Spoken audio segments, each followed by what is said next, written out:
Abiloaise.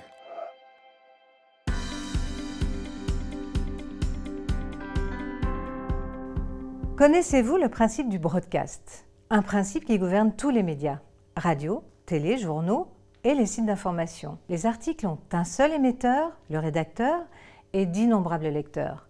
Et ce n'est pas parce que le rédacteur ne sait pas qui va le lire qu'il doit pour autant renoncer à s'adresser à lui. Le lecteur a ses propres attentes. Les connaître, les reconnaître, aide à activer l'intérêt de chacun des lecteurs.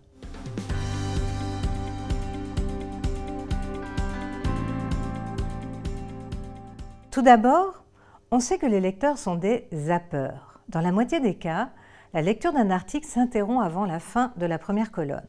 Sur Internet, c'est encore pire. On survole plus qu'on ne lit. 15% seulement des lecteurs lisent mot à mot sur le web. Ce qui veut dire que 85% des internautes se contentent d'une lecture en diagonale. Il vaut mieux donc organiser un fil de lecture rapide via le hors-texte, légende, intertitre, exergue, pour donner l'information principale et inviter à passer en lecture profonde. Si le lecteur peut connaître l'information principale sans entrer dans le texte, c'est bien. Même s'il ne lit pas tout, il n'aura pas perdu son temps. Lire demande donc un effort. Le lecteur consent cet effort parce qu'il assouvit une motivation particulière. En lisant, en s'informant, les lecteurs cherchent à assouvir des besoins identifiés par le psychologue Abraham Maslow dès les années 40. Des besoins organiques, comme respirer, boire ou manger, des besoins fondamentaux, comme l'envie de sécurité, de stabilité. Des aspirations plus conformistes, comme le désir d'appartenir à un groupe, et aussi une aspiration vers l'accomplissement personnel, vers un idéal. Que faire avec des enfants à Paris ce week-end? Quel smartphone choisir? Ce sont des titres courus dans la presse. Ils font bien sûr écho aux besoins de Maslow.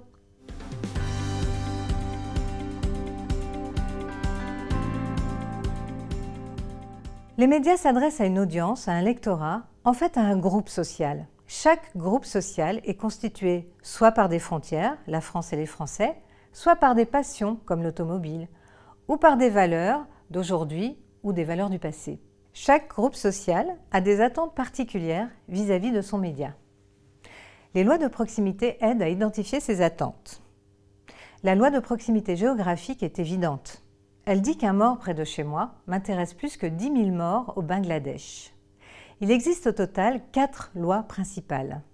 L'axe géographique, donc, l'axe du temps, maintenant est plus intéressant que dans longtemps, l'axe social, mon argent m'intéresse plus que la dette de la France, et l'axe affectif, mes enfants, ma famille, plus que ma communauté, plus que mon village.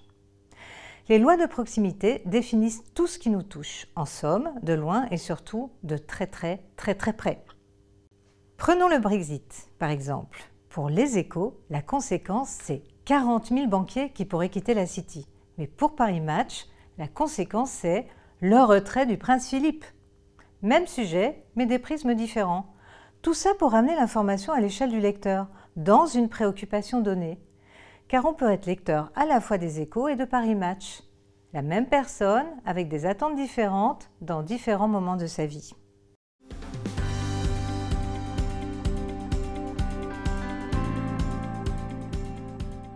À présent, je vous propose un exercice concret.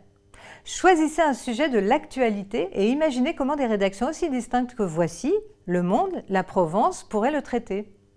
Déduisez-en les attentes de ces lectorats distincts vis-à-vis de ce sujet en particulier.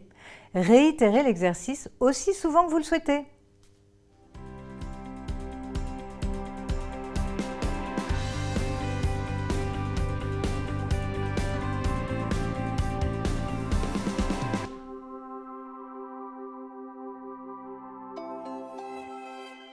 Abiloaise.